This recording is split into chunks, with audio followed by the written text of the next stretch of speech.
तो आज मैं आपको आपके अकाउंट्स के टेस्ट से रिलेटेड कुछ टिप्स देने वाला हूँ। आई होप आपको ये हेल्प करेगी।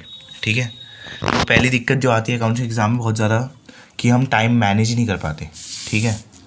टाइम मैनेज करने का काफ़ी इशू रहता है, तो उसकी बात कर लेते हैं।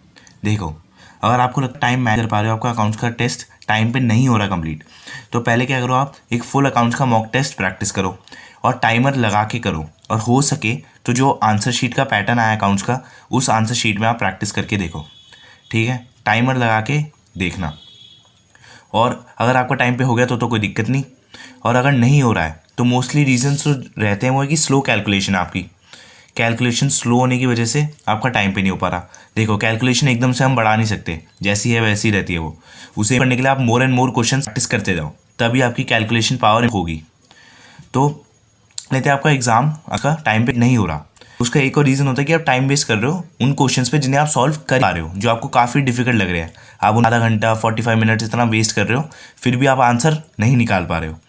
तो सबसे पहले ना, आपको लगता है अच्छे से प्रैक्टिस करो। जो क्वेश्चन आपको लगता है छोड़ अच्छे से आते हैं उन्हें कम करो, फिर बाकी क्वेश्चन को करने बैठना। और अकाउंट्स के मॉक टेस्ट आप प्रैक्टिस करते जाओ। धीरे धीरे जितने प्रैक्टिस करोगे, अपने आप आपका टाइमिंग का इशू तो सॉल्व हो जाएगा, आप टाइम पे कंप्लीट कर पाओगे। ठीक है।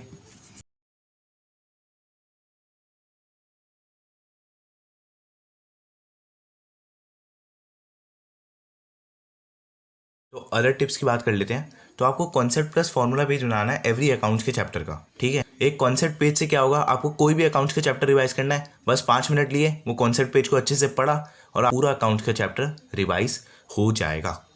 मैं आपको एक एग्जाम्पल दिखा देता हूँ कॉन्सेप्ट पेज कैसा दिखता है अकाउंट्स के चैप्टर का।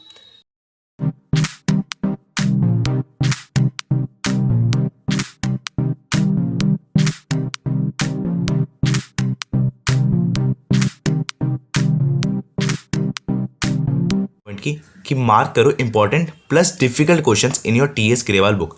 टीएस ग्रेवाल बुक या कोई भी बुक जिससे भी आप प्रैक्टिस कर रहे हो, उसमें जो भी आपको इंपॉर्टेंट से मेरा मतलब है जो प्रीवियस ईयर क्वेश्चन हो, या आपके ट्यूशन वाले सर या किसी ने भी बताया हो इंपॉर्टेंट हो वो क्वेश्चन। ठीक है। डिफिकल्ट क्वेश्चन से मेरा मतलब है कि जो क्वेश्चन आप एक बारी में प्रैक्टिस करके सॉल्व नहीं कर पा रहे।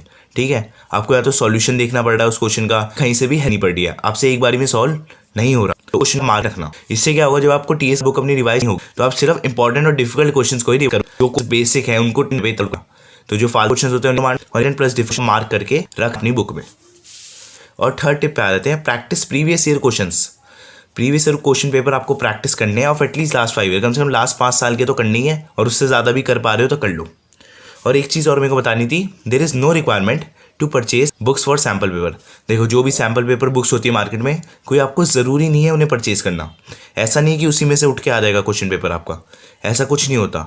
जो भी आपके प्रीवियस ईयर क्वेश्चंस होते हैं वही उसमें सैम्पल पेपर बुक्स में होते हैं। तो मेरी आपको एडवाइस है कि इन पे टाइम वेस्ट ना करो सैम्पल पेपर बुक्स पे, आप प्रीवियस ईयर क्वेश्चन पेपर करो। अपनी जो टीएस ग्रेवाल बुक है, जोन सी भी आपकी बुक है, उसे अच्छे से प्रैक्टिस करो, और जितने भी आपके कॉन्सेप्ट है हर एक अकाउंट चैप्टर के, उन्हें अच्छे से अपने दिमाग में सेट करके जाओ। ठीक है। और स्टिल आपको कोई डाउट है या आपको किसी भी चैप्टर के नोट्स चाहिए या कोई भी हेल्प चाहिए, तो आप कमेंट कर सकते हो, मैं आपकी हेल्प करूँगा। Okay, thank you.